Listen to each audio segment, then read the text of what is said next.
Hello, friends. Welcome back to the English Fluency Podcast with Emma and Daniel. Hey everyone! Today's topic connects the whole world. It does. Today we're practicing English with international clients. Clients from other countries, different time zones, different cultures. Exactly. This is one of the most useful skills in global business. What will we practice today? Starting a call, small talk across cultures, discussing a project, handling misunderstandings, and closing professionally. A full client conversation, start to finish? Yes, real, natural, professional English. I'm ready. But first, our small favor. Like this episode. Subscribe to our channel. Tell us in the comments. Do you work with international clients? Which countries do you work with most? Share your experience with other learners. Okay, let's start. Today, Daniel, you're the account manager. And who's the client? I'll play your client, Mr. Alvarez, joining from another country. Perfect. Let's begin. Okay, Daniel. You have a video call with an international client in 20 minutes. What do I do to prepare? First, check the time zone. What time is it for them? Why does that matter? Because a simple mistake can make you late or even miss the call entirely. Good point. What else? Review your notes. What did you discuss last time? What's the goal today? I should write down 2 or 3 key points. Exactly. Also, check your internet connection and camera before the call starts. What if my English isn't perfect? That's completely fine. Most international clients aren't native speakers either. That's a relief. Clear, simple English is often better than complicated vocabulary. Simple is better? Yes, especially with people who learned English as a second language too. Should I avoid idioms? Good instinct. Avoid expressions like, it's raining cats and dogs. They can confuse people. What about speed? Speak a little slower than usual and pause between ideas. Got it. I think I'm ready to join the call. Let's do it. If you want to speak English fast, try our AI speech analyzer. The link is in the description. Okay, the call is starting. What do you say first? Just, hello? A little more. Let's practice. Good morning, Daniel. Can you hear me okay? Good morning, Mr. Alvarez. Yes, I can hear you clearly. Thank you for joining today. Of course, happy to be here. Before we start, I just want to check. Is this time still convenient for you? Yes, perfect timing on my end. Notice Daniel checked the connection and confirmed the time. Both very thoughtful. Is that necessary every time? Especially for international calls, it shows respect for their schedule. What if there's a language barrier? Let's practice a polite way to address that early. Please feel free to let me know if I speak too quickly or if anything isn't clear. Thank you. I appreciate that, and please do the same with me. Beautiful. This opens honest communication from the very start. What if I don't know how formal to be? Good question. When unsure, start more formal, then match their tone. So use titles like Mr. or Miss. Yes, until they invite you to use their first name. Please call me Carlos. Thank you, Carlos. I appreciate that. Perfect, you followed their lead naturally. Now, before business, a little small talk. Why is this important internationally? To be polite? Yes, but in many cultures, relationship building comes before business talk. What do I talk about? Safe topics, weather, travel, general well being. Avoid politics or personal questions. Let's practice. How's the weather over there today, Carlos? Quite warm, actually. We're having a bit of a heat wave this week. I see. I hope you're staying cool. Here, it's actually raining all day. Ha, opposite weather. Well, hopefully it clears up for you. Notice light, easy conversation, nothing controversial. What if they ask about my country? Answer briefly and warmly, then return the question. So how are things in your city these days? Quite busy, but good. Business has been steady. How about over there? Similar, actually. Quite a busy season for us, too. Perfect balanced conversation, nobody talks too much or too little.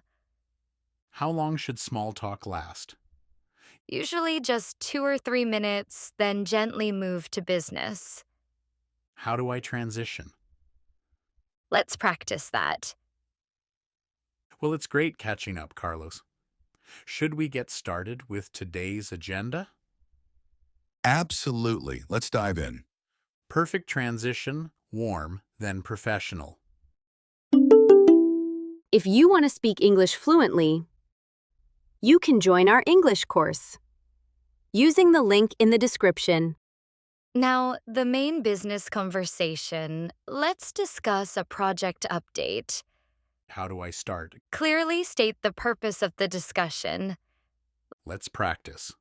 So, today I'd like to walk you through our proposal for the new product launch and get your feedback.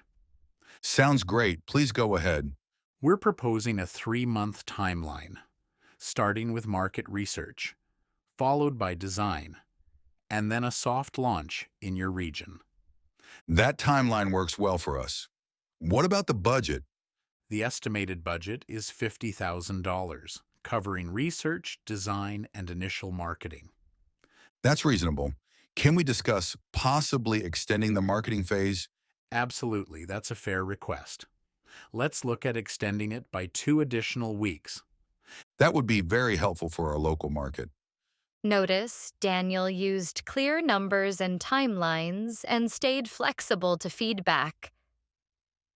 What if they ask something I don't have an answer for? Let's practice that. What certifications will the product need for our market? That's a great question. I don't have that information in front of me right now, but I'll confirm with our compliance team and follow up by email tomorrow. That works perfectly, thank you. Excellent, honest, and you gave a clear next step. Is it okay to say, I don't know? Always better than guessing incorrectly. Just always follow up. Sometimes across languages, misunderstandings happen. How do you handle that? Just guess what they meant? Never guess. Always ask politely for clarification. Let's practice. We would like the delivery moved forward. Just to clarify, when you say moved forward, do you mean earlier or later than planned? Sorry, I mean earlier. We'd like it sooner. Understood. Thank you for clarifying. Let me check what's possible. Perfect moved forward can be confusing. So Daniel confirmed instead of assuming. What if I don't understand a word they used? Ask directly, but politely. We'll need to loop in our procurement team. Sorry, could you clarify what loop in means in this context? Oh, of course, it means include them in the conversation. Got it. Thank you for explaining. Excellent. No embarrassment in asking. It shows professionalism. What if there's a bigger misunderstanding, like about dates or numbers? Let's practice repeating information back to confirm. So just to confirm, we're agreeing on a launch date of March 15th and a budget of $50,000. Is that correct? Yes, that's exactly right. Perfect repeating key details back prevents costly mistakes. Should I do that often? Yes, especially for dates, numbers, and important decisions. If you want to speak English fast, try our AI speech analyzer. The link is in the description. Now, let's close the call professionally. How do you begin closing? Just say goodbye? Not yet. First, summarize the next steps. Let's practice. So, to summarize, I'll send the updated proposal with the extended marketing phase by Friday and follow up on the certification requirements early next week. Perfect. That all sounds good on my end. Wonderful. Is there anything else you'd like to add before we finish? No, I think we've covered everything, thank you. Great. Always ask if there's anything else. It shows thoroughness. How do I close warmly? Let's practice. Thank you so much for your time today, Carlos. It was a pleasure speaking with you, and I'll follow up by email shortly. Likewise, Daniel, looking forward to your email. Have a great rest of your day. You too. Take care. Perfect closing, warm, professional, and clear on next steps. Should I send a follow-up email right after?